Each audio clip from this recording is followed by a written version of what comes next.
Ini skrosa menggunakan mata benang semua sisi tajam, jadi semua bagian sisinya tajam, bentuknya spiral bulat.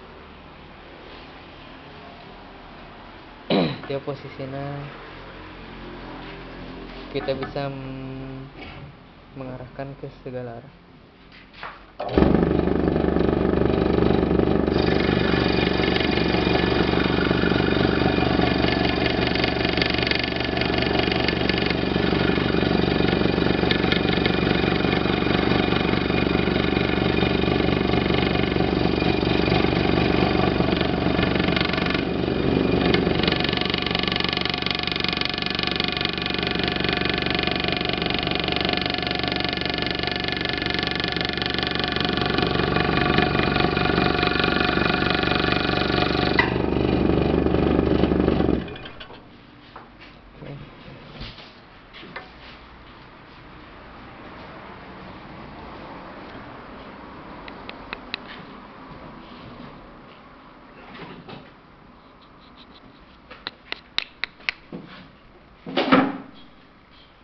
Bisa ke segala arah.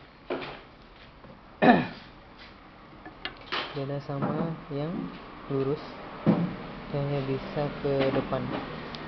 Kalau di sisi merengnya nggak bisa. Thanks for watching. Like and share.